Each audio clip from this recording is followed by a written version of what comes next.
hi in the chat. You can say your name, maybe your neighborhood, your pronouns if you'd like to, and maybe what brought you here today. We're going to give it one more minute and then we'll get started.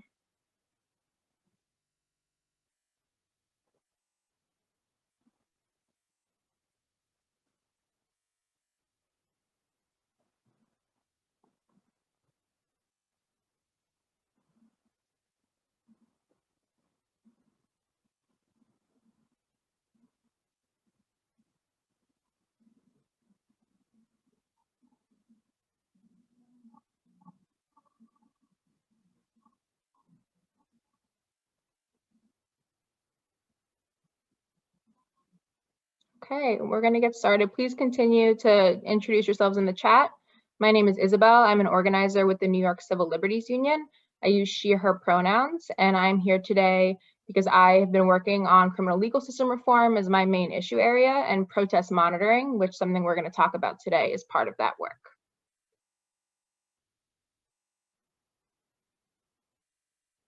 Next slide, please.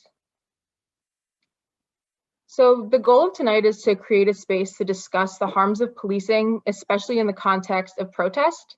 So along with the panel of speakers who I'll introduce in a minute, we'll be hearing a timeline of footage that's been collected by NYCLU protest monitors and hearing firsthand accounts from folks who were on the ground. We'll also hear from panelists about their work to challenge the policing of protest, and we want to hear from you. So there's going to be a Q&A section and some surveys and polls to hear from you about your needs and desires and recommendations for reimagining community safety. So just some logistics. We are recording the town hall. You should have gotten the notification when you joined. The town hall is webinar style, so you'll only be seeing the speakers. And the chat function is open, and we will be monitoring in case there's any disruption that we need to address. There is closed captioning. There should be text at the bottom of your screen. And for the Q&A and the surveys, we will be giving instructions beforehand, but the Q&A will be within Zoom, and then there will be some links that you can follow to get to the survey. So I will start by doing introductions. So we're going to stop sharing screen so you can see who everybody is. So tonight we're going to hear from staff who's been working to document and address the NYPD suppression of protest. So we are the NYCLU.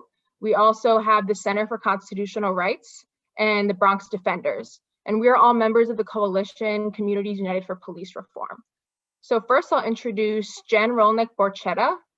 If you want to say hi and wave. Hi, nice to be here. The Managing Director of the Impact Litigation Practice at Bronx Defenders. And Sama Sisay, who is a Bertha Justice Fellow at the Center for Constitutional Rights. Hello, welcome everyone. And from the NYCLU, we have Caroline Waring, who is an organizer with me in the field department. Hey, everyone. And Michael Sizitsky, who is policy counsel. Hey, everyone. Daniel Lambright, staff attorney with NYCLU. Welcome. And Brett Stout, who is with the Public Science Project. Hi, all. Nice to be here. Great. So just a little background on the organizations that are represented tonight. We are the New York Civil Liberties Union. We're the New York State affiliate of the ACLU. We're nonprofit, nonpartisan, and we have 8 offices across the state. Our mission is to defend and promote civil liberties and civil rights. In pursuit of these principles, we fight for the dignity of all people, with particular attention to the pervasive and persistent harms of racism. And I will pass it over to Jen to talk about the Bronx Defenders. Hi, everyone. The Bronx Defenders is a public defender organization in the Bronx, and we represent low-income people in need of lawyers in criminal defense, family defense, where people are potentially having their children taken away, immigration defense, people facing deportation, and as in civil cases where people are facing consequences from being involved in these systems. And we represent about 20,000 people every year, and we also have a systemic reform practice, which is where my department sits, where we do policy advocacy and litigation and organizing to try to advance broader change on behalf of the people we represent in the Bronx. It's nice to be here.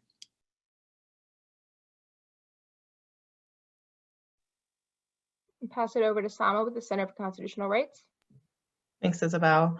Good evening, everyone. As was said before, my name is Sama Sise. I'm an attorney and a Bertha Justice Fellow at the Center for Constitutional Rights. I'm so excited that CCR is co-hosting this very important virtual town hall with NYCLU and Bronx Defenders, because community safety should be defined by communities most heavily impacted by abusive and discriminatory policing in New York City. And we know that in New York City, that is particularly Black and Latinx communities. So CCR is a nonprofit. We're located in New York. We fight for a world without oppression, where people use their power to achieve justice and guarantee the rights of all. In collaboration with our various grassroots partners in New York City, we have been pushing for years for some type of accountability for the abusive and discriminatory practices of the NYPD. We've served for the past 13 years, along with the firm Beldock, Levine, and Hoffman as lead plaintiff counsel in Floyd versus City of New York, which is the civil rights class action lawsuit that successfully challenged the NYPD's unconstitutional and racially discriminatory stop and frisk practices. And more recently, we have been doing work around pushing for the Community Safety and Right to Know Acts in the New York City Council, which creates an obligation for officers to identify themselves and provide business cards during certain interactions. And we know that definitely was not happening during protests. And we were also part of the statewide campaign to repeal New York Civil Rights Law 50A, one of the broadest police secrecy laws in the nation.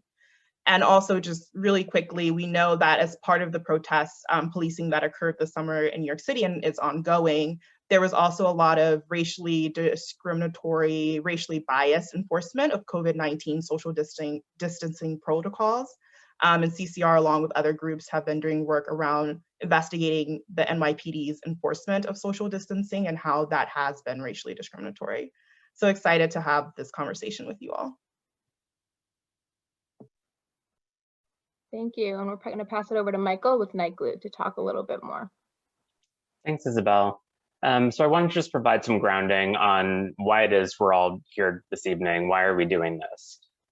We're here because last year, the police killings of George Floyd, Breonna Taylor, Daniel Prude, and far too many other Black and brown people sparked uprisings throughout the country and across New York State. And here in New York City, the mass mobilization of New Yorkers demonstrating and demanding justice for Black lives was met with brutal and discriminatory force by the NYPD, as you can see reflected here in just some of the many, many incidents of NYPD violence directed at Black Lives Matter protesters. One of the responses that happened at the state level was a June 12th executive order from Governor Cuomo that directed every local government with a police agency to essentially create a task force to develop and pass plans to address policing issues, and to do so by April 1st, 2021.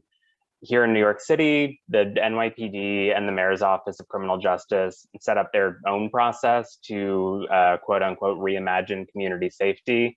And the NYPD set up and ran their own listening sessions. Needless to say, any reimagining of community safety should not be led by the very departments that people are in the streets protesting. And the city's so-called process so far has been a complete sham. So NYCLU, Center for Constitutional Rights, Bronx Defenders, we're just some of the many organizations that are now holding these town halls in order to build a more authentic community engagement process, and one that really centers those who are most directly impacted by policing. So that's why we're all really excited to have you all here tonight to talk about these issues in a much more authentic way than the city and the NYPD's sham of a process. And Isabel, I think I'm kicking it back over to you. Yeah, thank you. So we're going to do a live poll, and the purpose of this poll is really just to gauge people's level of experience with protest in 2020 and beyond, because protests are continuing. So it's important when we're in this space having these conversations that we get a gauge of kind of where everyone's at in terms of their experience. So it should pop up on your screen and you should be able to put in your votes. We'll give it a minute and then we'll share the results.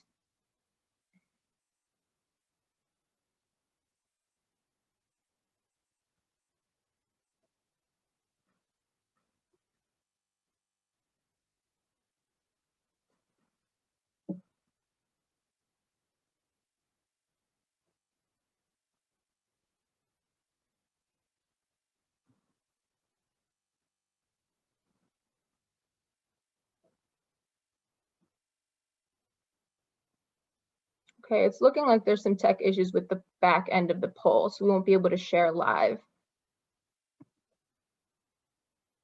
But we will collect all that information, and thank you to everyone who participated there.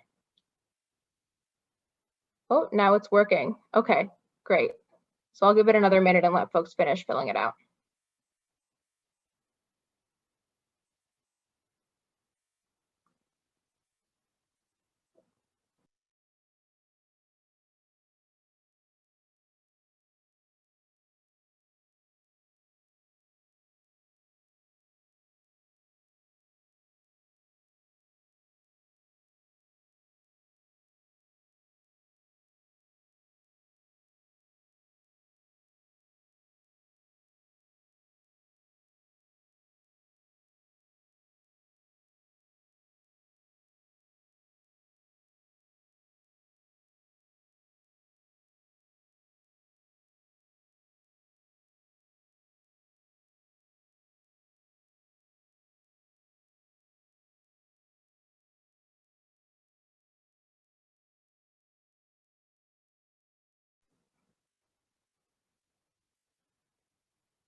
Okay, 30 more seconds.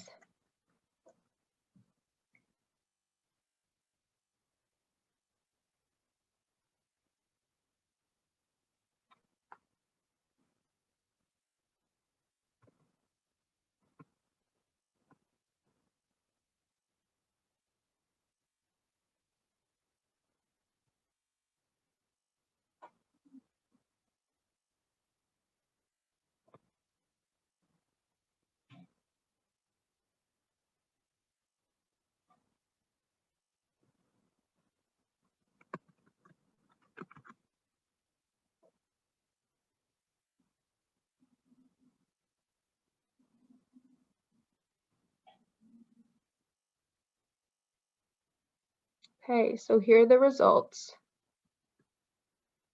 So it looks like a lot of people have stayed informed of protest activity or attended protests themselves.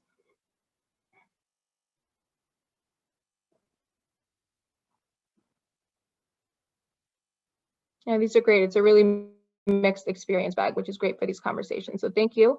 And we'll be sharing those results after the night. So I think we can continue to the next slide, Caroline.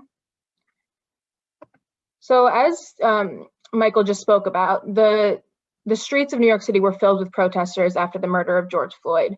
And immediately we saw police respond to those protests with unacceptable levels of violence. So NYCLU developed a protest monitoring program, which had been used previously in kind of smaller, more singular incident ways.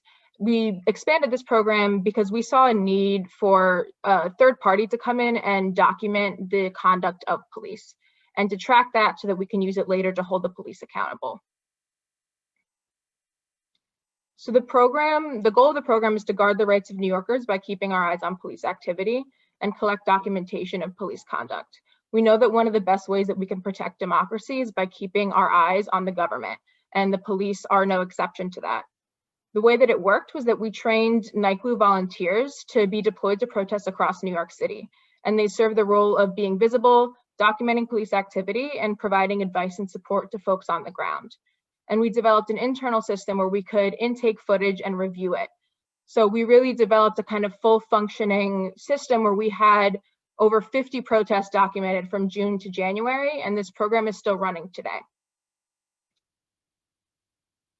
And I'm going to pass it over to Caroline, who is going to present a timeline of curated footage that was captured by our protest monitors over the last 8 months.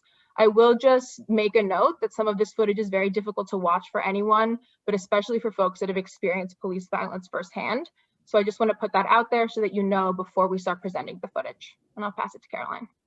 Yeah, so like Isabel mentioned, we've had protest monitors out in the streets of New York City for the past 7 months, and we've collected this timeline of footage and documentation of what we've seen the police do.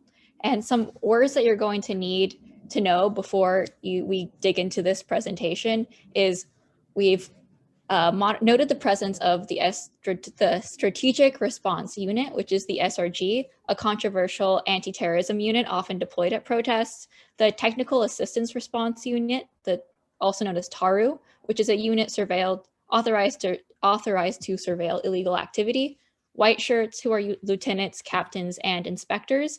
And we've also recorded instances of kettling, which is a tactic that the NYPD uses to contain crowds. And so when police form a kettle, they box protesters into a contained space, and this often escalates tensions, and then the police can arrest the trapped demonstrators. And so we have with us today some volunteers who have been on the ground, and as we move through this timeline, they'll have a little chance to speak about their experiences. And so Isabel, who you've already heard from, has been on the ground in many of these protests. And then we also have protest monitors Carrie, Natalie, Johnny, Liz, and Nick. And Natalie has been a National Lawyers Guild volunteer and a protester on the ground, so she'll speak from the experience of someone there as a protester. And so in Foley Square, which is the first protest we have marked on this timeline, which occurred very soon after George Floyd's death, our protest monitor went down to Foley Square even before the official start of the program. And this is where she saw her first instance of kettling. And so you can see in this video, officers in Foley Square are pushing and kettling protesters. They're all in this contained space. And we see about 100 officers formed a line and continued to push protesters back. And then intermittently, they would charge the group and arrest individuals. And so over the course of the whole day, the NYPD arrested over 200 protesters. And the next day, Mayor de Blasio praised the NYPD's tremendous restraint when policing protesters. And here at 50th Street and 3rd Avenue, this happened about a day after the city declared an 8 p.m. curfew. And so our monitor attended a silent rally near Gracie Mansion, and the group headed downtown. And so here in this video, you can see the NYPD seize a protester's bicycle at a rally, seemingly without arresting the protester. And so because officers barricaded the subway and the city shut down rideshare services before curfew, demonstrators were left without any way to get home. And this was actually investigated in the magazine Bedford and Bowery in a piece called "Have Police Been Illegally Seizing Protesters' Bikes?" And so their conclusion is that the NYPD have been seizing and attempting to seize the bikes of protesters all over the city without arresting the protesters themselves, which is, of course, an illegal act. And this is something that we've seen happen over and over again. Protesters are left without any way to get home. And at that same protest, as the time inched closer to curfew, the protesters stopped in the street and took a knee. And so then officers with batons in hand kettled and moved into the group. In total, 60 people were arrested. And we can see here, the video on the left shows SRG officers in full riot gear on bikes following the marching protesters. And then on the right video, multiple officers pile onto a single protester, arresting him. And here is just a video of the kettling, assault, and arrest in Mott Haven, Bronx. So we didn't have any protest monitors at this protest, but you will hear in depth about this protest a little bit later on from the Bronx Defenders. And so this is an aerial view of the Mott Haven kettle, which led to 263 arrests. So that's just a good image of, if you didn't know what a kettle is, now you can kind of see it a little bit more clearly. So here is a video at Washington Square Park, and you can see several maskless officers, including a captain, walk into a crowd of protesters, swinging batons and pushing demonstrators. And at this protest, 4 people were arrested and then 10 more were pepper sprayed.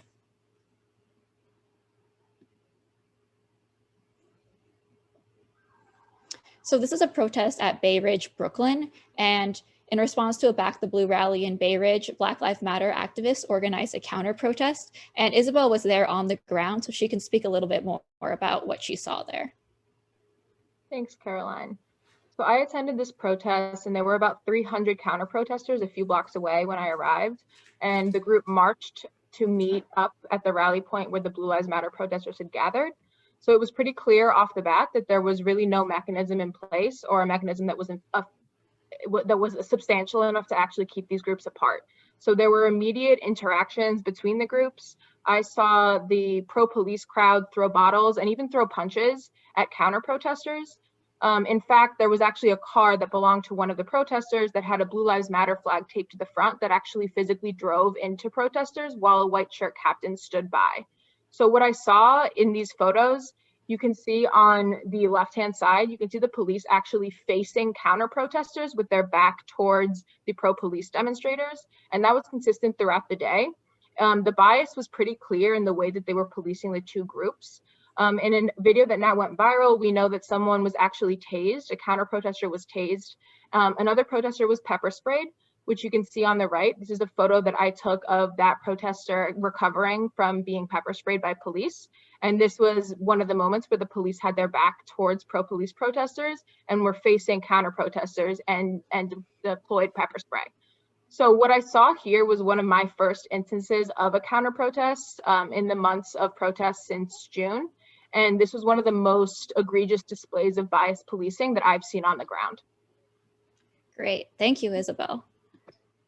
So here is a protest at City Hall Park. And so in June, activists organized an encampment outside City Hall, and they demanded that the City Council reduce the NYPD's budget by $1 billion. And so here in this video, this is taken at the early morning hours, about 3:30 a.m. The NYPD raided the City Hall encampment after protesters had lived there for about a month.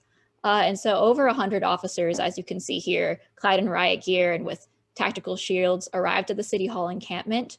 According to the NYPD's Chief of Support Services, the officers gave a 10-minute warning before dismantling the camp, and they tore down tents, they threw away tarps, which demonstrators and several people experiencing homelessness had been living in.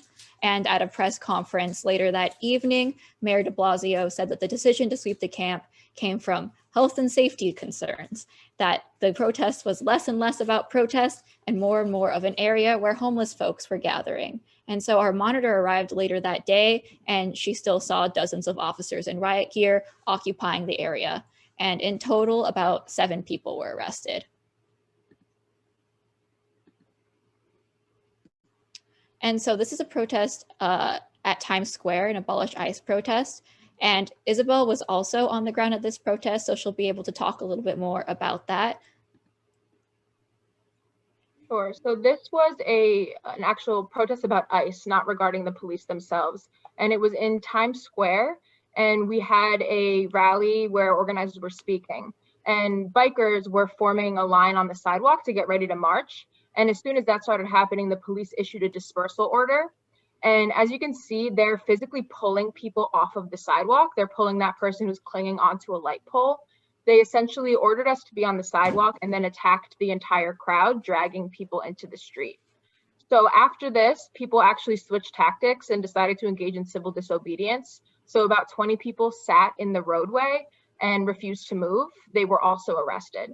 So at the end of the Times Square incident, about 50 people were arrested.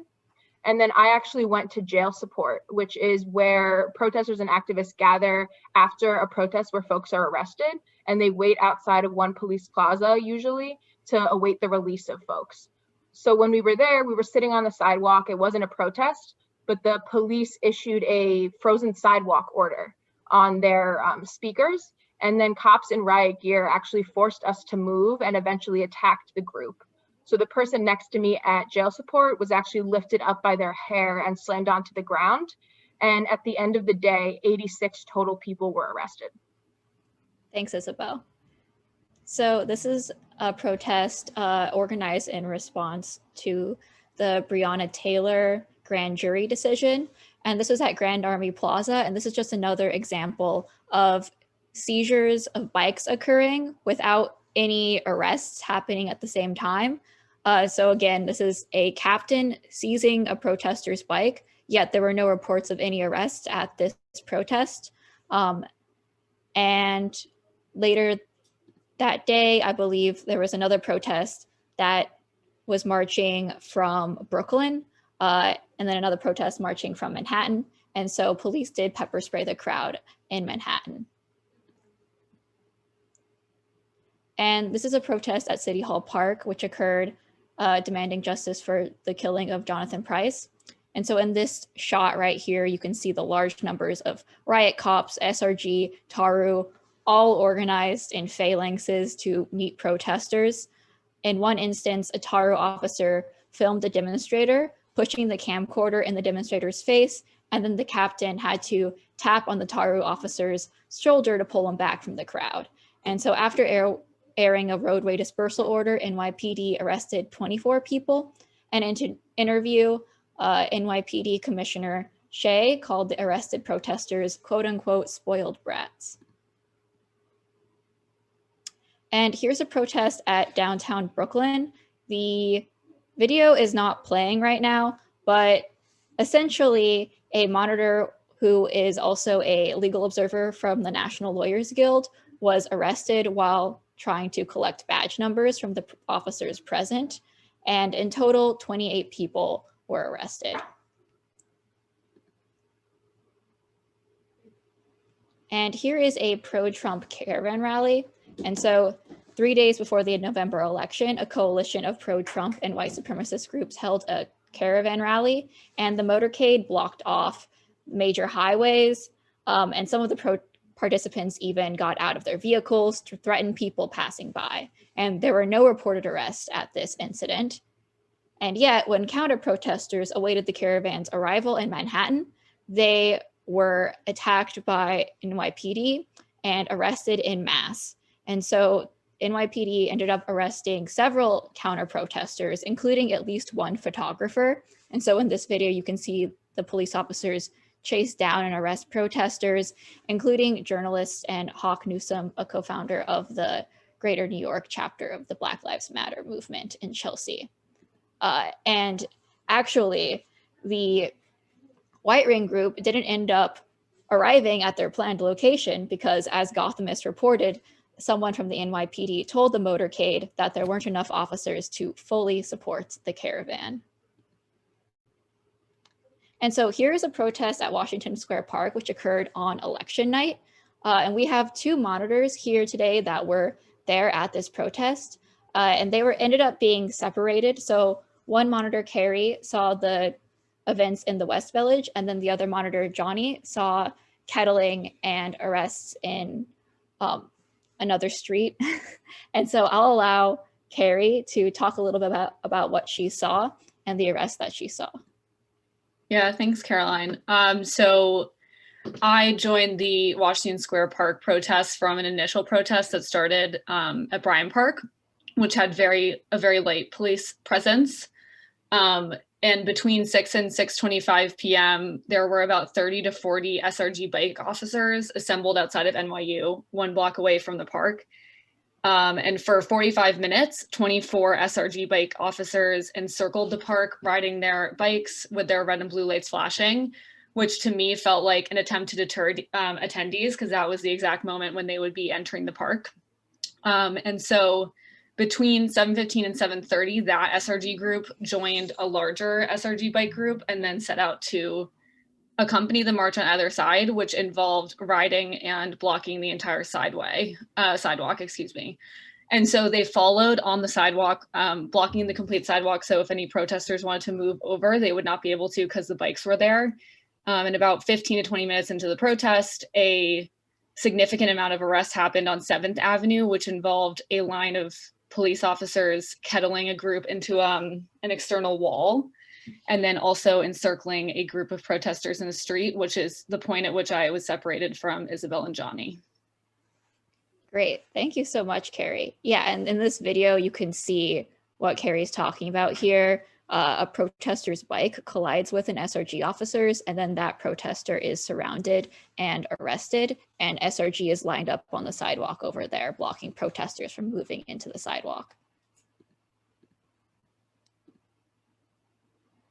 And then here is an example of a kettle, which happened on, I think, this is 5th Ave and 8th Street, and Johnny was there, so he can talk a little bit about what his experience was on the ground.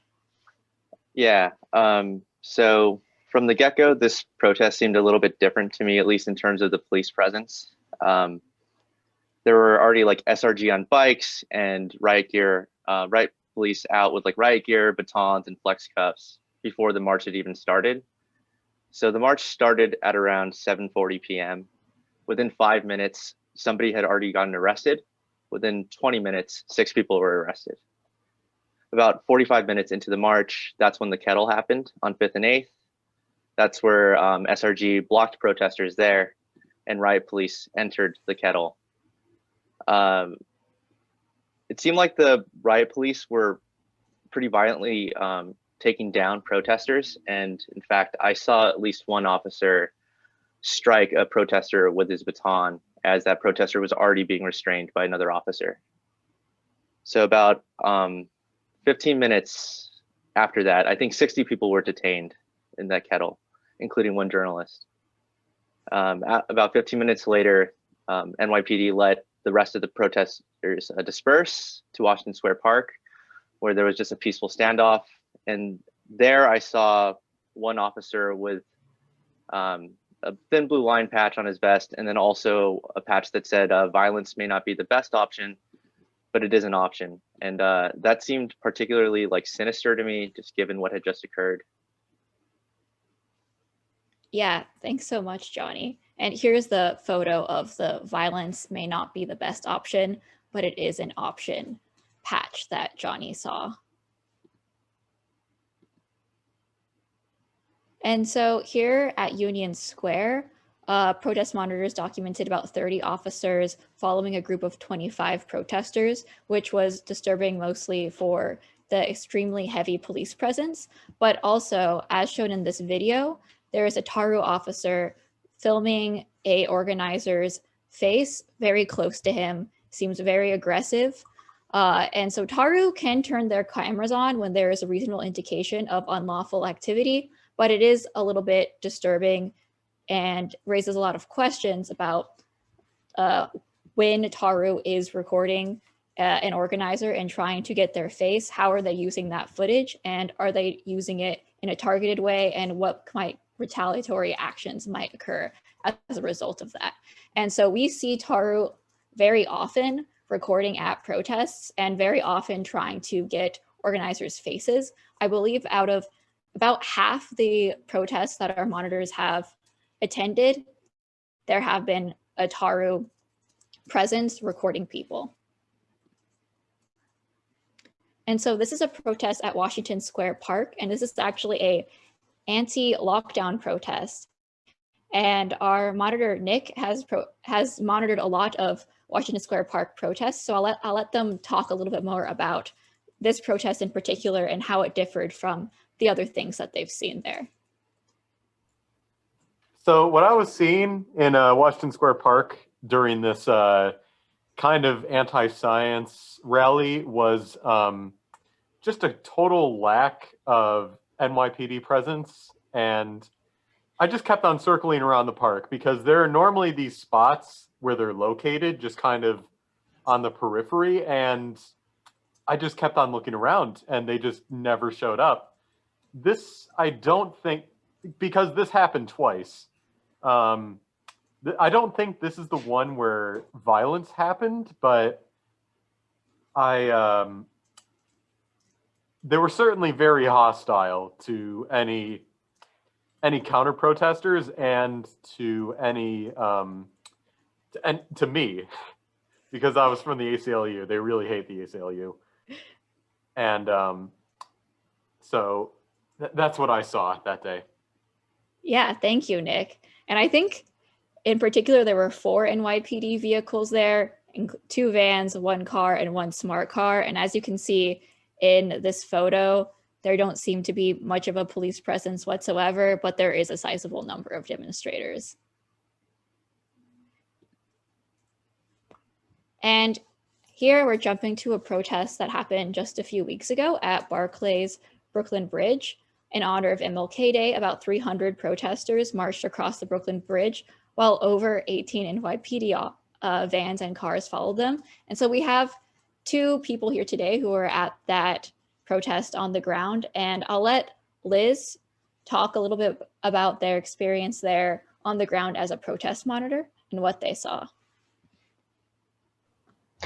Yeah, thank you, Caroline. So I knew this was going to be an important protest for the Black Lives Matter movement that would draw a large crowd, even though it was the middle of winter. And there were over a dozen officers at the beginning of the protest, including TARU, our SRG, and NYPD legal and a few NYPD vans. I had no idea of the route of the protest, so when it seemed that the protest was headed for the bridge, more officers appeared in riot gear behind the protesters. They were carrying zip tie handcuffs, which are used to make a lot of arrests quickly. When we stepped off the bridge on the other side, there were at least 50 officers and over a dozen vans and a police bus waiting for them. Personally, it didn't feel like the police took any measures to de-escalate and disperse the crowd peaceably. The protesters up to that point were peaceful. The protest had a tone of celebration and remembrance for those that were lost the year before. The police forced all of the protesters onto the sidewalk, but then retreated into the street. And it felt like they wanted the protesters to follow them, because as soon as the protesters stepped off the sidewalk, the police swarmed them, tactically and methodically making mass arrests, and the arrests were very forceful. I was right next to a woman who was pinned down by her arms and legs and then carried away by her arms and legs and arrested. And someone came up to me and asked who it was, and I said I didn't know. And I watched as she realized it was her friend trying to fight her way to go save her, and eventually crumpling to the ground in tears as her friend was carried off. Thanks so much, Liz. And Natalie was also there as a protester. And so if you want to talk a little about what you saw, Natalie. Sure. So around 8:30, there was about 100 police officers blocking the sidewalk in front of the Dinkins building, and they were playing a pre-recorded dispersal warning that the protesters were blocking traffic and needed to move onto the sidewalk, and failure to comply would result in arrests for disorderly conduct. And from what I saw, traffic was flowing, and if anything, the police presence was causing more of the slowdown than anyone else. And personally, I was told I couldn't walk on either side of the path because the cops were gathered there. And about 10 minutes later, NYPD started making arrests. They would grab a protester from the sidewalk, and a group of up to 12 officers would basically form a circle around the person and block out any attempts to get footage or document exactly what kind of force they were using. And then they carried the person to vans they had set up about 40 feet away.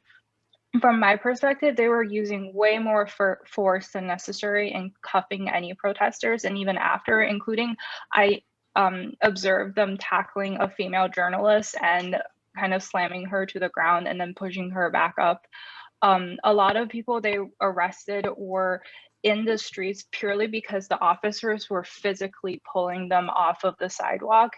And Taru officers were there as well and recording, and this went on for over an hour. And police action again was holding up traffic significantly more than anyone else protesting, with the goal of trying to disperse the demonstrators more than any kind of traffic concerns. And since I'm the last person standing, I just wanted to say that I'm a first-year law student, so I was really concerned about the legal consequences of even showing up to a protest when I started last summer. But honestly, this is how police departments can have such a chilling effect on civic engagement, because the less people willing to show up to support movements, the more NYPD can do whatever they want. So I really encourage people to participate however they're comfortable and or get involved with kind of more official organizations like the ACLU or the NLG to help and monitor police violence. Yes, thank you so much, Natalie. And just to summarize, at this protest, over 28 demonstrators were arrested, and we have footage of NYPD chasing protesters who had just briefly been in the street before. They would chase them from the sidewalk, pull them out of the sidewalk, and then arrest them. And I hope that this presentation sort of allows you to see the systematic patterns that the NYPD uses to suppress protest. And I'm going to switch over now back to the presentation, but Daniel is going to take it away from here and talk a little bit about the protest-related lawsuits and the challenges to the NYPD that have occurred in the past. Yes, so, I think like CCR and Bronx Defenders, the New York Civil Liberties Union has been, challenging policing activities for the longest time. Like those two organizations, were also involved in the stop and frisk settlement and consent decree. After hearing all of the police misconduct and violence, I think there was no way that we couldn't file some sort of lawsuit to challenge what we saw and to hold accountable the police and the city of New York for what happened.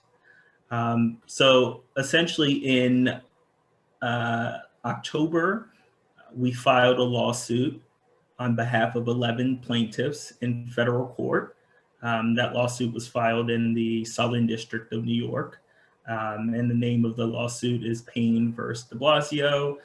We represent 11 plaintiffs, and they all suffered kind of terrible violence at the hands of the NYPD.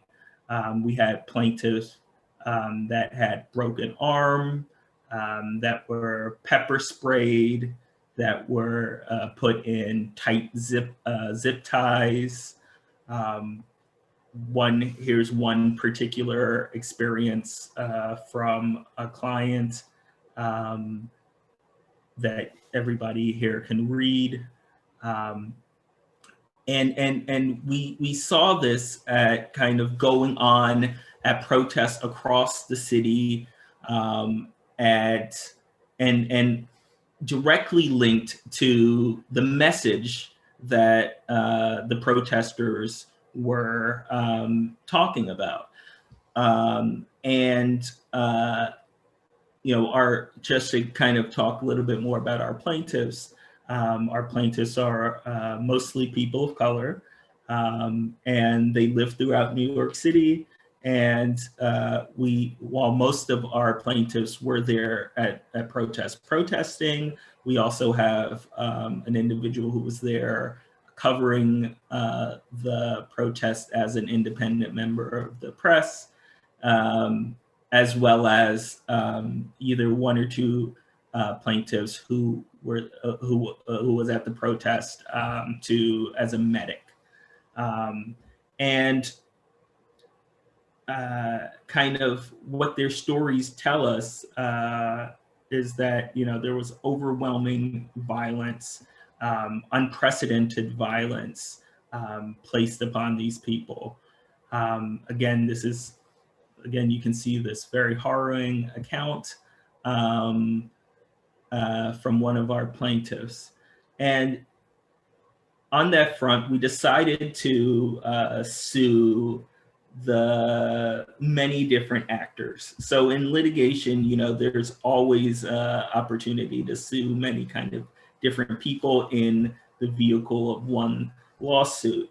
Of course, we wanted to sue the individual officers who caused the harms and who violated the law, but we believe that this kind of went higher, that the problem was not just with the officers. It's not just a bad apple problem, but the problem went all the way up to the top, to the mayor, to Dermot Shea, the commissioner, and to the chief of the department, Terrence Monahan.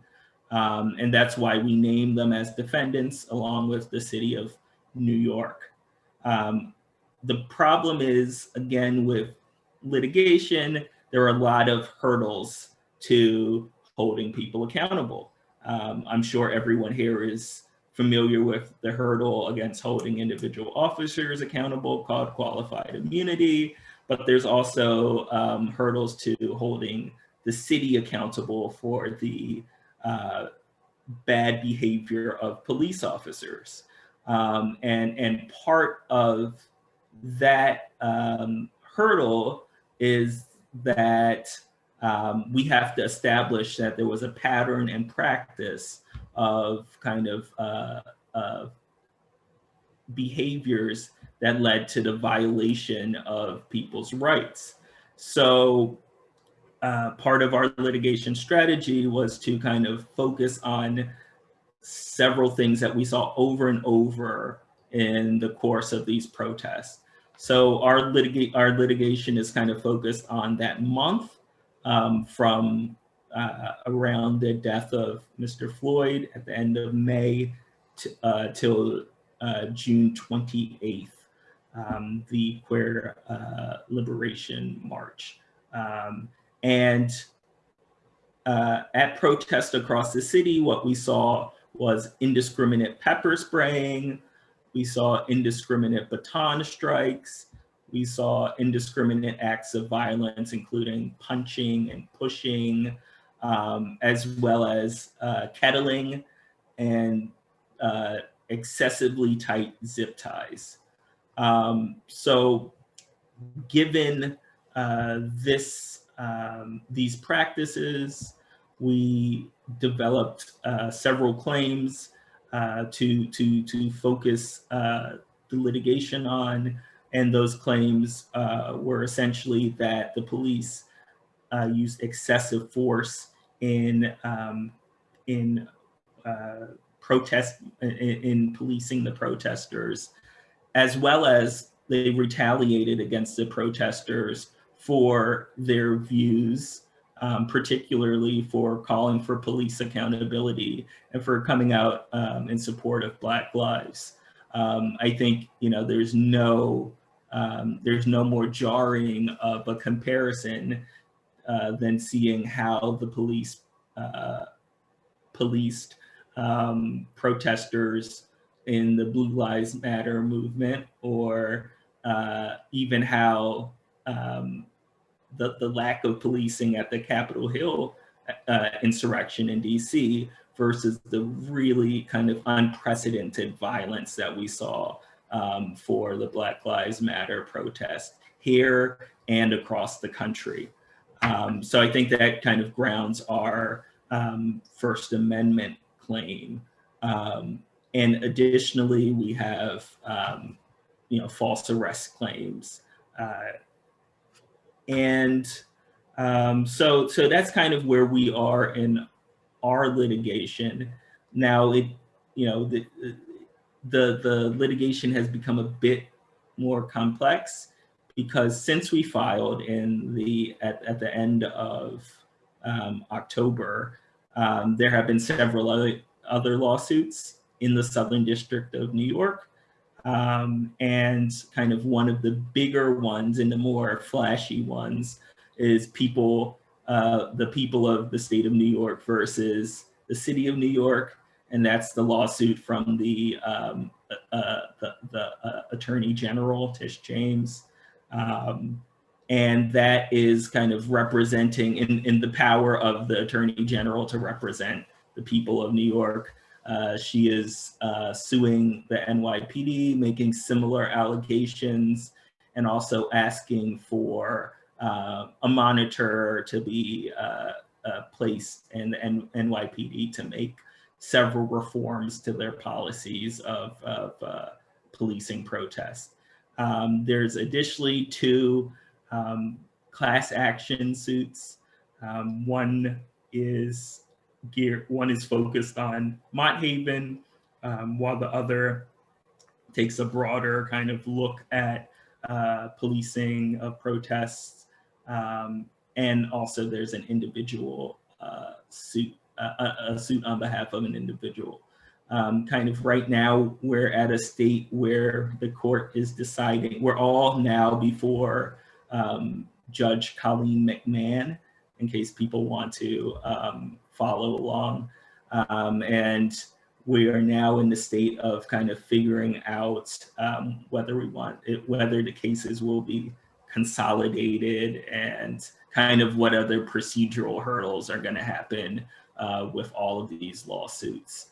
I think on that front, this litigation is kind of most similar to the 2004 RNC litigation, where a lot of various groups and plaintiffs sued the NYPD, alleging violations of the First Amendment and excessive force regarding their policies around the Republican National Convention that took place there. But again, that, even that was not, that did not reach the level of violence that we've seen here.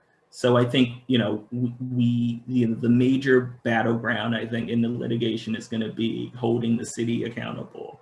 And it's going to be a very interesting ride.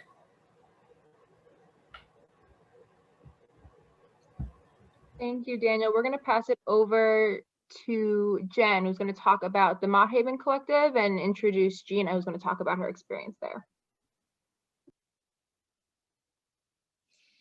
Great, thank you. And at the Bronx Defenders, we're trying a novel strategy of pushing the city on behalf of 24 people who were brutalized by the NYPD at protests in the Bronx last spring. 23 of them were brutalized at the Mott Haven protests that people have spoken about earlier today. And in a minute, I'll turn it over to one of our clients to talk about her experience there. But what we're doing on behalf of this group that we're calling the Mott Haven Collective, and this group is primarily Black and Brown people, is demanding that the city essentially provide reparations, because the evidence from the incident in Mott Haven shows that the NYPD's action there was coordinated, planned, and racist, and an attack on a community that has been violently over-policed by the NYPD in a racially biased manner for a very long time. And in those reparations, they're asking for compensation for the protesters who were injured. They're asking for investment in the targeted community by way of a fund that the community and those injured would control. They're asking for the city to take responsibility for the attack, to recognize the attack as part of this broader context of racist policing and oppression, and to provide an accounting of the harm caused and prevent recurrence by things like firing the people who were in charge and who caused this violence, and banning kettling. This is directed, you can see our letter on the screen, at the mayor and the comptroller of New York City, Scott Stringer. Stringer has authority to pay people, compensate them for harms like this before they bring a lawsuit. And so we haven't yet before litigation, and we're saying that they shouldn't make these people sue, because we see with our own eyes in these videos that have been shared in many spaces that the NYPD's conduct was egregious and unlawful. And I'm going to turn it over to one of our collective members, Gina Tedesco, who will share her experience and her participation in the collective. So I'll turn it over to you, Gina. All right, I can go. Thank you, Jen. So yeah, so I was part of the protesters for the June 4th event here in the South Bronx. And for some folks that may not be familiar with the area, there's always we're very much surveilled by the police. So it's not like, the police being around was anything new. But on this particular day, when I set out to go and join the protest not too far from my home, I noticed that there was even heavier police presence. So there were unmarked cars, police usually standing where I wouldn't see them in larger groups. And when I finally joined the protest, I noticed that there were police basically on either side of the protesters. So as we were kind of marching along and made various stops along the way to identify somewhat historical sites that had happened previously. So either ICE raids or recognizing other community businesses that help out and, actually want to see progress in the South Bronx. So we were stopping along and interacting with all of these folks. And as we were moving, you could kind of tell that the police around us were just trying to stop us however they could. Eventually, this did happen when we got to 136th Street in front of the projects.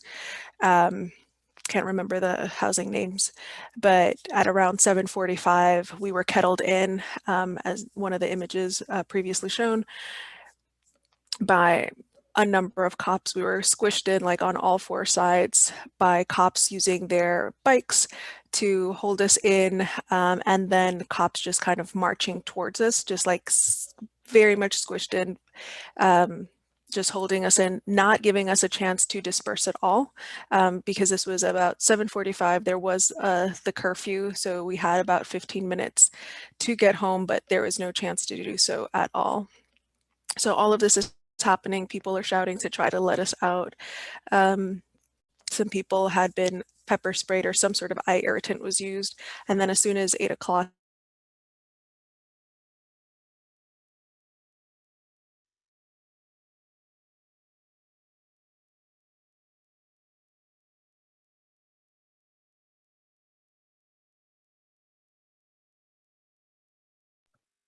people screaming, and knew that, you know, people were being hurt behind me and not too far. So it was just overall a really frightening experience.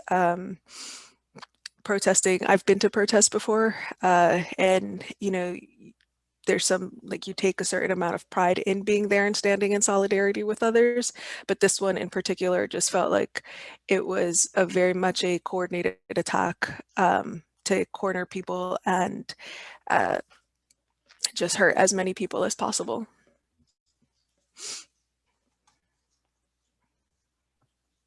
And that's all on my end.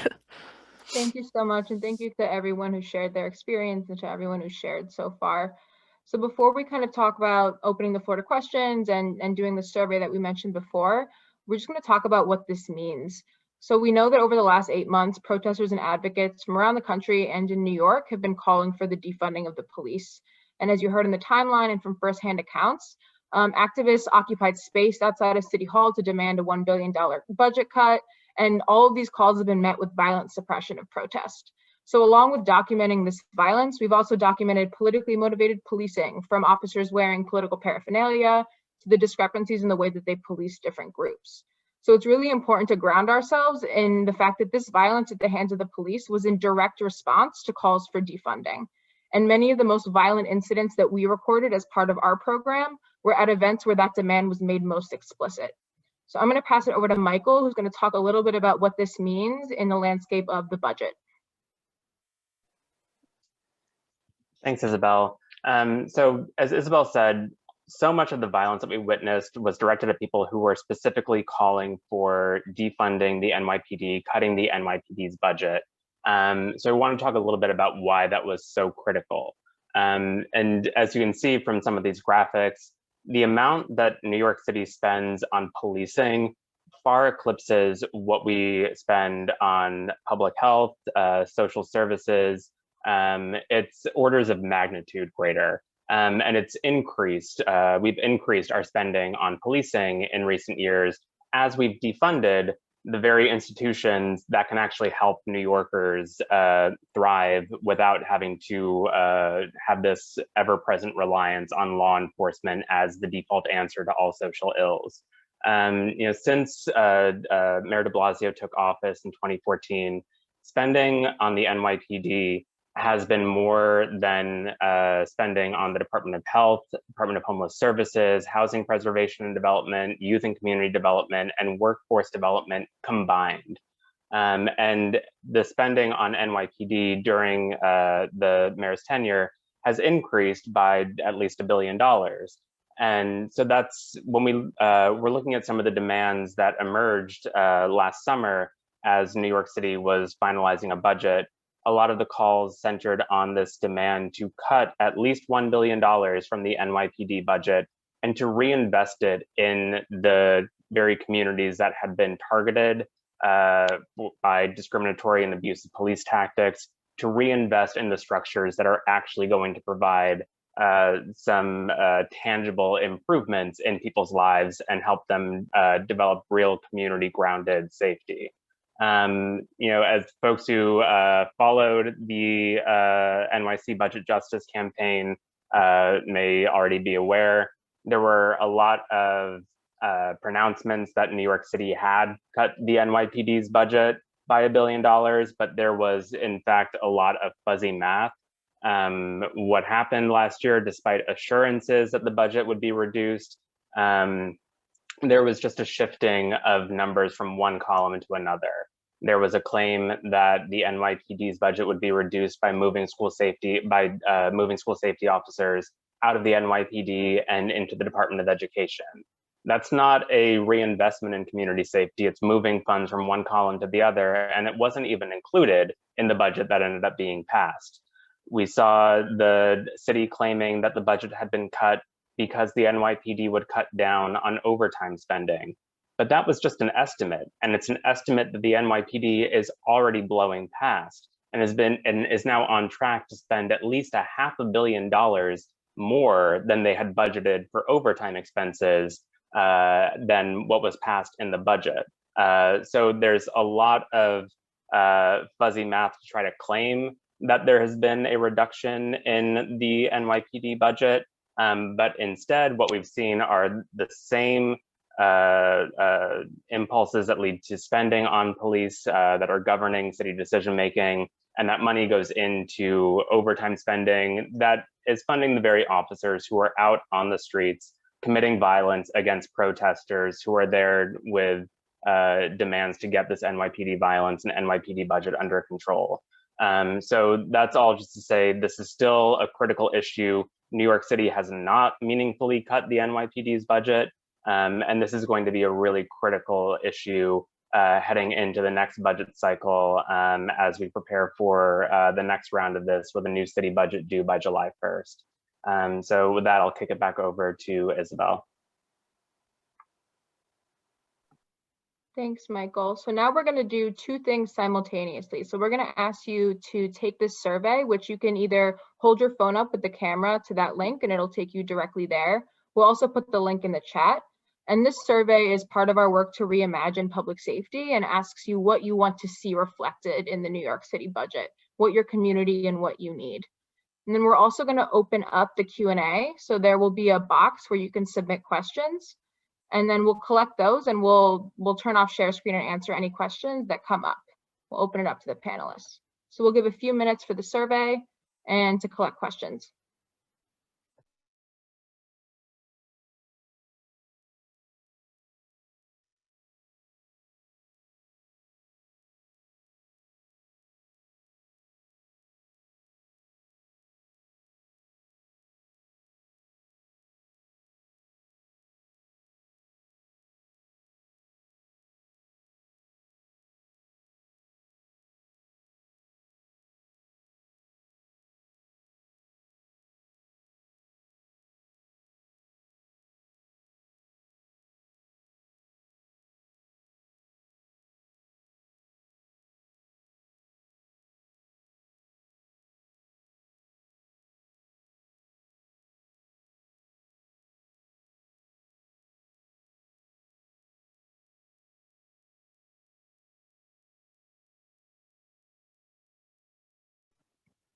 And Brett, while we wait, would you like to share a little bit to give some context about the results and what the goal of this survey is?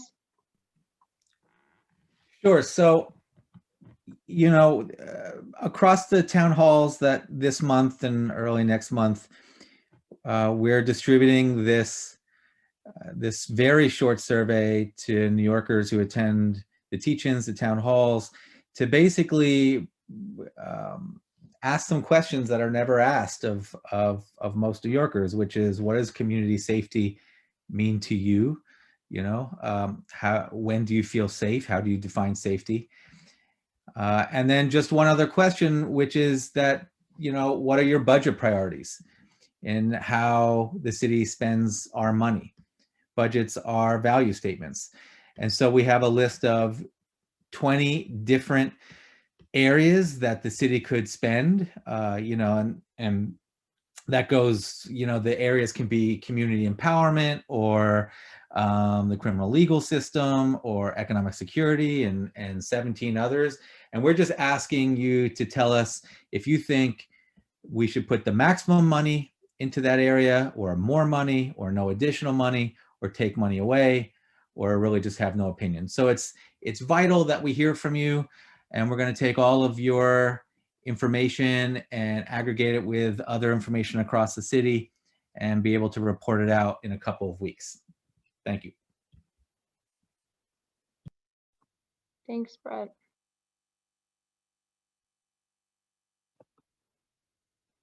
So if folks have questions, you can put them directly in the chat if you're struggling to figure out the Q&A section. And then we'll have panelists respond. So you can put them right in the chat.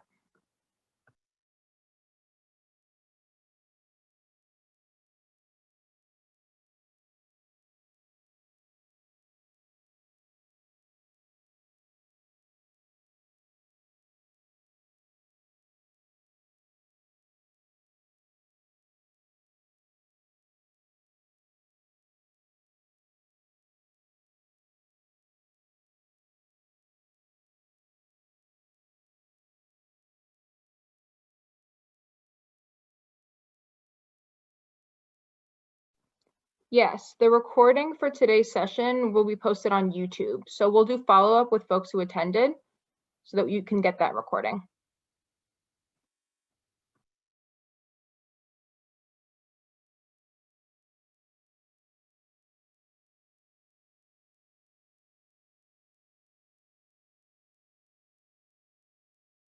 Okay, any other questions?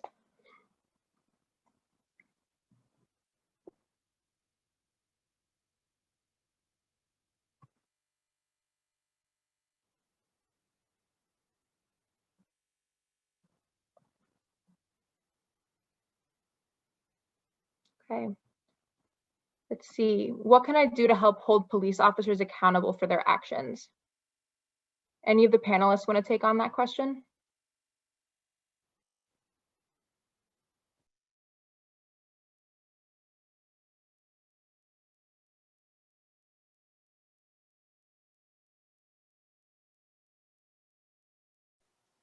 You can go. So, you know, the structures for holding police accountable in New York are fundamentally broken. So I think we have to start with an acknowledgement that, you know, there aren't, that we need to improve a lot of these systems, and that may include designing them from scratch in ways that are really empowering communities. There's, you know, there are a number of litigators on this call. Civil litigation is always one option, but you know, that's not always the most accessible and easiest to account for. You know, if there's been an incident where an officer has violated your rights, there are some structures in New York City where complaints can be filed with an agency like the Civilian Complaint Review Board. But even in that, you know, process, there are limitations. And those limitations stem from the fact that so many of the critical issues and decision points on holding officers accountable is reliant on officials within the police department that are actually committed to accountability. So here in New York City, the disciplinary process is entirely within the control of the NYPD commissioner. And we see kind of countless examples of the commissioner disregarding recommendations for harsher discipline for acts of misconduct. So what we can do, you know, CPR, the coalition that we're all here as a part of and supporting, runs a number of campaigns related to supporting family members and victims, survivors of police violence, to organize around holding officers accountable in those individual cases, to pressure lawmakers to take action. There are a number of bills that we're working on at the city and state level that relate to some of these issues about opening up transparency and creating more independence in the structures of police discipline and accountability systems. And you can find some of those bills and efforts on the NYCLU's website. And I would say, you know, kind of going back to one of the kind of like the key takeaways of why we witness so much police violence against protesters in recent months is because they know that people organizing and demanding for real meaningful cuts in the NYPD budget and in police power are are a threat to their ability to exercise that level of control and direct that level of violence against protesters. So I would really encourage folks to join us, to join CPR in organizing to demand that lawmakers actually follow through on all of these commitments that they've been espousing about getting police violence and police misconduct under control. And that really starts with making meaningful cuts to the NYPD's budget and reinvesting those resources into communities so that we are not seeing the number of cases of police misconduct that we currently are in the city. I'll also add that one of the most dangerous parts of this violence is that, especially in recent months, we've seen kind of national attention turn away from what's happening on our streets, and protests are continuing almost every day in New York City and in places across the country. So one thing you can do in your life is to work to stay informed on what's happening. Follow organizers on the ground, follow groups that are following and posting information in real time so that you can better equip yourself with the information that you need. And there are also lots of ways to support folks that are on the ground. So looking into that and just staying informed is another really simple way that you can make a change. And I'll just add, as one of those litigators, if you think that you were unlawfully treated, because there are timelines, you should probably talk to a lawyer at some point soon. Don't put that off. And then jumping on I also just add, I think, when we talk about protest policing, especially in the context of New York City, it's important to remember that some of the violence we witnessed in the summer of 2020, spring to summer, is just a little bit of what communities, specifically Black and Latinx communities, experience every day at the hands of the NYPD. So this accountability work is about more than trying to say that NYPD should be nicer to protesters. And it's really, like Michael was saying, there's groups like CPR who've been doing this work for a very long time about getting to the heart of why the NYPD has so much power in the city, and making sure that specific communities are not used as a weapon against others to say that the police are there to protect us, and really doing work with people who are pushing to ensure that the scope and the power of the police are really reduced.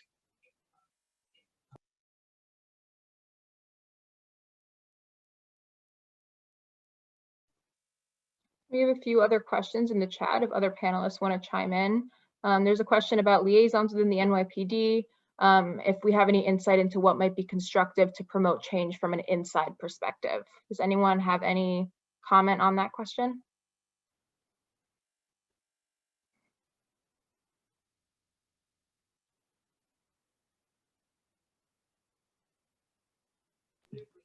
I can talk very briefly to just say that, for instance, with the stop and frisk litigation and the Floyd process, there is what's called a remedial or joint process in which people, lawyers and NYPD and a monitor all get together and think through what types of reform are needed to change the NYPD. So that's to say that these things are happening and there is this type of collaboration. Whether or not it's effective is something I think should really be decided by people who continue to experience, unfortunately, discriminatory policing by the NYPD. Yeah, I'll also add that just overall, we know that the police don't police themselves, and when they do, they don't do it very effectively. So it's difficult to know inside strategy when really the mechanisms aren't in place to hold them accountable effectively. We know that they're not holding themselves accountable. So it's a complicated question, and it's a good question. For panelists, are there any other questions in that chat that you all want to take on in the chat box for Q&A before we wrap up? I see that there's one on the repeal of 50A, creating opportunity for more disciplinary records to be available, but noting that the NYPD routinely denies freedom of information law requests. So this is something that we are keenly aware of. We file a lot of FOIL requests with the NYPD seeking access to records.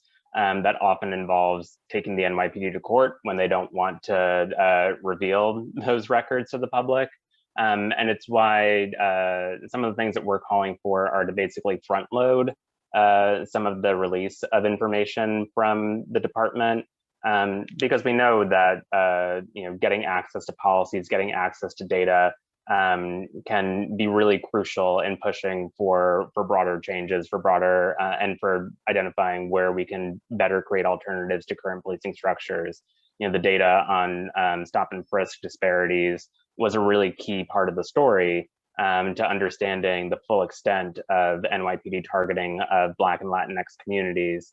So some of the things that we are working on, there's litigation right now on trying to make sure that the NYPD, the CCRB, and other city agencies are actually able to go ahead and publish disciplinary records from officers. So there are cases already underway on that front. Outside the city, there are some efforts to create and set up similar databases so that all of that information will just, again, be published without having to go through burdensome records requests. And there are bills that we're working on, including at the City Council, to expand data collection and reporting on things like vehicle stops and the disparate patterns of enforcement that we suspect are playing out in very similar ways to that they did in terms of stop and frisk, but where there's just not that information being made up front without having to go through a FOIL. So there's legislation in the City Council that we're in support of that can help to add to some of the data being available there. Better reporting on the way that officers carry out low-level encounters, things that are actually below the level of a stop and frisk, but that officers aren't currently required to report in the same way. And that they, we know that they're not reporting on the total number of stops that are actually happening to begin with, and not having those proactive mandates in place to report on all investigatory encounters by law enforcement is a way that they can hide some of those abusive practices. So, there are those efforts underway to try to make sure that we're not putting the burden on the public to request this information, but that lawmakers are actually imposing an obligation on the department to regularly publish the information that we need to understand what policing looks like in our neighborhoods. And on that point, I'll just add that we have our database that we published. It's up on our website. I'm sure someone can send you a link to that if you're interested. Additionally, kind of on the litigation front, there's a big case in the Second Circuit right now where that issue will be decided upon. Additionally, in NYCLU's legal department, we sent out FOIL requests to many police departments and are willing and have litigated against attempts to not turn over police records. So this is an ongoing problem, and we are well ready to kind of fight about it across the city using the litigation. Thank you both. Oh, sorry, go ahead. I hope you don't mind if I jump in here about Jeff's question. So, and to a degree, kind of just how, people can help with this issue from day to day, just because I'm not a real lawyer. So I think it's good to have those options. So specifically, I talk a lot about the media coverage that largely focuses on NYPD's message after protest as opposed to what's actually happening on the ground. So after the MLK protests, they reported that the NYPD commissioner had said that protests are a threat to our way of life. And it was very concerning with that type of dog whistle language because so besides all the obvious ways to kind of decrease incentive to protest and to demonstrate and to participate politically, I think it frightens a lot of New Yorkers that, there is some kind of consequences to social unrest, but kind of actually finding protests and experiencing them for yourself and talking to people about it and giving people a real view into what's actually happening is so important in terms of countering any misinformation and actually encouraging people to be civically engaged. And as for like talking to police officers, so just based on my personal research and experience, like there is a lot of kind of misinformation even within NYPD, I think, or just police officers in general, of kind of what threat protesters pose to police officers. So I really do encourage you guys to take some time to read about you know, which side has actually taken the most casualties since last May, because again, all the news reporting is kind of around any kind of any injuries on the police officer side, as opposed to any how much damage they've caused on the protester side. And with the kind of like political stuff, I think there are a lot of changes being made by local DAs with respect to both decreasing, for example, like removing cash bail and things like that to help with people who have been arrested on all sorts of charges. But with defunding, like I think we've talked about today, it's just hard to hold people accountable for what they run on for their platforms. So I think, again, civic engagement is the only answer. Thank you.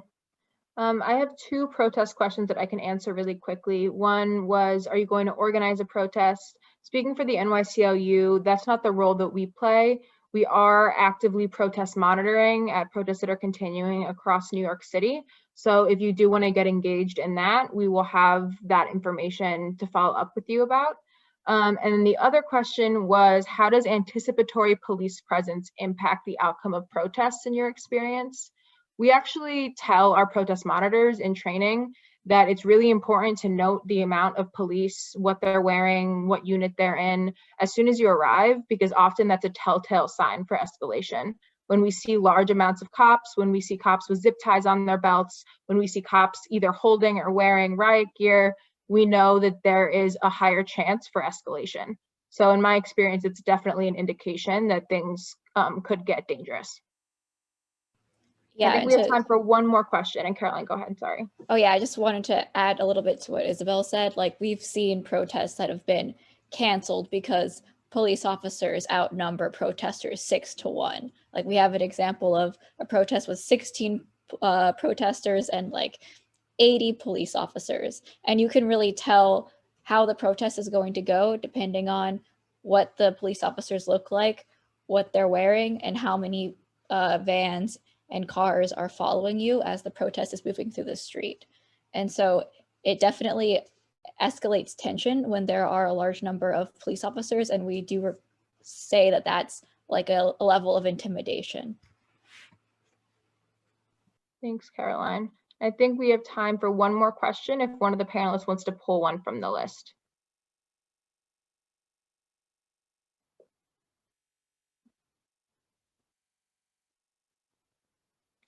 Not, I can answer the question. It was, do we expect more unrest as we near the George Floyd trials?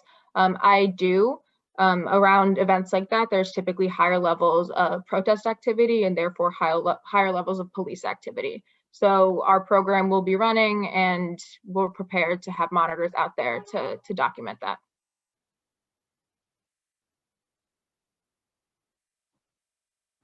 Okay.